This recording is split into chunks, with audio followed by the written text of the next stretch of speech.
కూటమి ప్రభుత్వం చేస్తున్న రాష్ట్ర అభివృద్ధి ప్రజా సంక్షేమాన్ని చూసి ఓర్వలేక దుష్ప్రచారాలు చేస్తున్న వైసీపీ శ్రేణులకు ప్రజలే తగిన బుద్ధి చెప్తారని నెల్లూరు సిటీ టీడీపీ దళిత మహిళా నేతలు మండిపడ్డారు. సీఎం చంద్రబాబు నాయుడు, మంత్రి నారా లోకేష్ పై అనుచిత వ్యాఖ్యలు చేసిన వైసీపీ కార్యకర్త బొజ్జ ఐశ్వర్యపై చర్యలు తీసుకోవాలంటూ నెల్లూరు నగరంలోని నవాపేట పోలీస్ స్టేషన్లో సీఐకు టీడీపీ దళిత మహిళలు ఫిర్యాదు చేశారు. మరోసారి ఇలాంటి వ్యాఖ్యలు చేయకుండా చర్యలు తీసుకోవాలని వారు సీఐకి విన్నవించారు. ఈ సందర్భంగా నెల్లూరు నగర తెలుగుదేశం పార్టీ దళిత మహిళలు మాట్లాడారు. అందరికీ నమస్కారం అండి. తాజాగా బొజ్జ ఐశ్వర్య అనే ఆమె మన రాష్ట్ర ముఖ్యమంత్రి గారు శ్రీ నారా చంద్రబాబు గారిని ఉద్దేశించి ఆయన రైతుల్ని అసభ్యకరంగా మాట్లాడని చెప్పని వీడియో తీసిందండి. అసలు చంద్రబాబు నాయుడు రైతుల్ని వెన్నుతట్టి ముందు ప్రోత్సహిస్తాడు. అమరావతిలో 30,000 మంది మన చంద్రబాబు నాయుడు గారిని నమ్మి వాళ్ళ భూమిని ఇచ్చారండి. అట్లాగే మన ఎన్డీఏ కూటమి రాగానే రైతుల సంక్షేమం కోసము రైతే దేశానికి వెన్నుముక అని చెప్పని రైతులను ఉద్దేశించి అన్నదాత సుఖీభావ అనే పథకాన్ని పెట్టి ఈ మధ్యనే దాన్ని కూడా విజయవంతంగా ప్రతి ఒక్క రైతుకి అందజేశారు. కానీ ఈ వైసీపీ వాళ్ళు ఉన్నారు చూడండి, వాళ్ళు ఇంకా దీని మీద బురద జల్లుతో కూడాను ఇలాంటి ఫేక్ వీడియోని చేస్తున్నారు. ఇది ఫేక్ వీడియో ఎందుకంటున్నా అంటే ఇది ఫేక్ వీడియో. ఎందుకంటే మన నెల్లూరులో జగనన్న పర్యటించాడు. దాంట్లో జగనన్న చూడడం కోసం జనసంద్రత వచ్చిందని చెప్పని సాక్షి మీడియాలో ఊదలు కొట్టేశారు. అక్కడ ఏమి లేదు, మొత్తం డల్లా. నెల్లూరులో జరిగిన వీడియోని చిత్తూరులో జరిగిన వీడియో రెండు కలిపి జగనన్న కోసం తరలి వచ్చిన రైతుల జనాభా అని చెప్పని మిక్సింగ్ చేశారు. మీరు ఫేక్ వీడియోలో చేయడంలో మీరే ముందుండేది. ప్రతి ఒక్క దాన్ని కూడా మీరు ఫేక్ వీడియో చేసి లేని దాన్ని చేసి ఫేకింగ్ చేసి పెట్టేవాళ్ళు మీరు. మా గవర్నమెంట్ అనే దానికి మీకు ఎలాంటి హక్కు కూడా లేదు. ఎందుకంటే మా చంద్రబాబు నాయుడు గారు రైతుల్ని ముందు నడిపిస్తారు. అదేవిధంగా మా ఎన్డీఏ గవర్నమెంట్ రాగానే కూడాను రైతులకు ఒక భరోసా అనేది వచ్చింది. ఎందుకంటే అభివృద్ధి జరిగేది మా గవర్నమెంట్లో మాత్రమే, మీ గవర్నమెంట్ జరగల. మీరు ఏదైనా చేస్తున్నారంటే మీరు చేసింది అవినీతి మాత్రమే, అవినీతి తప్ప ఇంకేం లేదు. మీరు మాట్లాడాలనుకుంటే మీరు సోషల్ మీడియా ఉంది, మేము మాట్లాడతామంటే మీరు ప్రజల సమస్యల గురించి మాట్లాడండి, సమస్యలు లేవనెత్తండి. అంతేగాని నోరుంది సోషల్ మీడియా ఉందని చెప్పని ఇష్టప్రకంగా మా చంద్రన్న గారి మీద కానీ ఫేక్ వీడియోలు కానీ తీస్తే ఊరికి మీదే లేదు. ఏందమ్మా నువ్వు అంటున్నావు విజయవాడలో 200-600 అడుగులు బాబాసాహెబ్ అంబేద్కర్ గారి విగ్రహం కట్టిన మా జగనన్న అని చెప్పన్నావే, అంటే మీ రాజకీయాల కోసం మా దళితుల్ని మీరు మధ్యలో పెడతారా? దళితుల కోసం మీ జగనన్న ఏం చేశారని అడుగుతున్నాను. ఏమైంది మీ జగనన్న? అప్పుడు ఒక దళిత యువకుడిని చంపి డోర్ డెలివరీ చేసినప్పుడు మీరు ఎక్కడికి వెళ్ళారు? ఒక దళిత డాక్టర్ని మీరు మార్క్స్లు అడిగినందుకు పిచ్చివాడిగా ముద్ర వేసి చంపినప్పుడు మీరందరూ ఎక్కడికి వెళ్ళారు?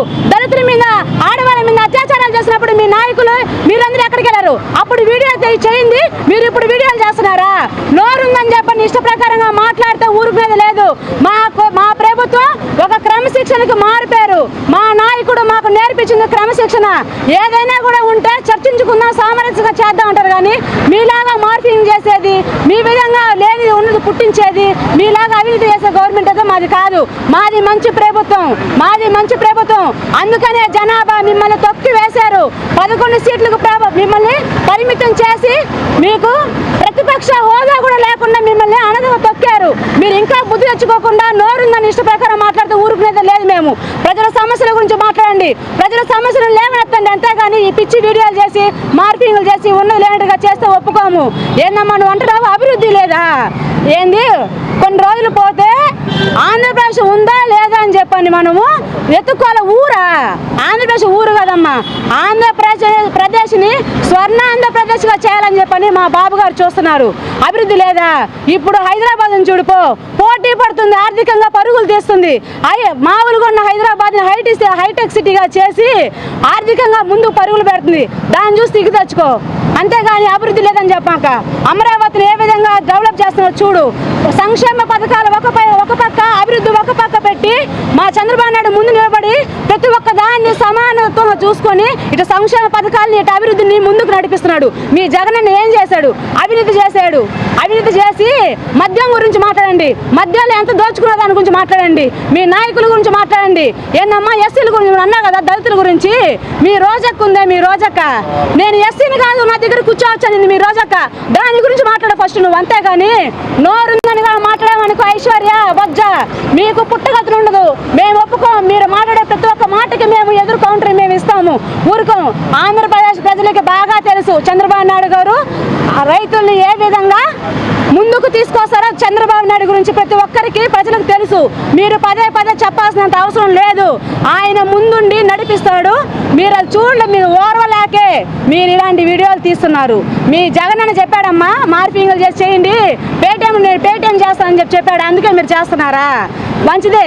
మీరు బతకాలని చెప్పని చేసుకుంటున్నారా? నోరుందని చెప్పని మాట్లాడితే ఒప్పుకునేదే లేదు. ఏదైనా ఏమన్నా ఉందంటే మళ్ళీ అంటున్నావు లోకేష్ గారితో నీకు పోటీయా? ఏదో పందికి పాన్స్ పౌడర్కి ఎంత ఉంటుందో తేడా అంత. మా లోకేష్ అన్న గురించి నువ్వు మాట్లాడతావా? మా అన్న గురించి నువ్వు మాట్లాడతావా? ఆయన పద్ధతి, ఆయన వినయం ఎవరికైనా చూపి మీ పార్టీలో. మా అన్నలాగా మీ అన్న మా జగన్ అన్న మాడమని చెప్పి ఇంగ్లీష్ చూద్దాం. మాట్లాడలేడు. ఎందుకు? నోరుందని డబ్బా కొట్టుకోవడం కాదు. నిజంగా మాట్లాడండి, నిజాయితీగా మాట్లాడండి. అయినా మీకు సిగ్గు రావట్లేదు. 11 సీట్లు మీకు ఇచ్చినా కూడా మీకు సిగ్గు రావట్లేదు అంటే మీరు ఇంకా ఏ విధంగా ఉన్నారు అంటే మీ పార్టీని మీరు భూస్థాపితం చేసుకోవాలనుకుంటున్నారా? అందువల్ల మీరు ఇట్లా మాట్లాడుతున్నారు తప్ప ఇంకేమీ లేదు. మా చంద్రబాబు నాయుడు గారిని మీరు ఏమన్నా కానీ మాట్లాడితే మేము ఒప్పుకునేదే లేదు. మా పార్టీ ఒప్పుకునేదే లేదు. మా పార్టీ మహిళలను గౌరవించే పార్టీ కాబట్టి నిన్ను బూతు మాటలు ఏవి అసభ్యకరంగా మేము మాట్లాడకుండా నిన్ను హెచ్చరిస్తున్నాం తప్ప మా పార్టీ గురించి మాత్రం మీరు మాట్లాడితే మాత్రం ఒప్పుకునేదే లేదు. మా నాయకుడిని కానీ మా లోకేష్ అన్న కానీ మన జనసేన మా పొత్తు మా కూటమి ఏ ఒక్క నాయకుడిని కూడా మాట్లాడితే మేము ఒప్పుకునే ప్రసక్తే లేదు. నోరు అదుపులో పెట్టుకొని మాట్లాడితే బాగుంటుంది. ఇంకా మేము ఒప్పుకునే ప్రసక్తే లేదు. ఈ రోజు మన ఆంధ్రప్రదేశ్లో అభివృద్ధి జరుగుతుందంటే కేవలం మా చంద్రబాబు నాయుడు గారి వల్ల జరుగుతుంది. ఎక్కడ పోయిందమ్మా గుంతల రోడ్లు తెలియదా మీకు? గుంతలు ఉన్నాయి కదా రోడ్లు, అప్పుడు తెలియదా మీకు? అభివృద్ధి గురించి మాట్లాడుతున్నారు. మళ్ళీ మీరు ఏం చేశారా? మధ్యలో పిచ్చి మందు తీసుకొచ్చి పిచ్చి బ్రాండ్లు తీసుకొని వచ్చి ప్రజల జీవితాలతో ఆడుకున్నారు. ప్రజల జీవితాలతో మీరు ఆడుకున్నారు.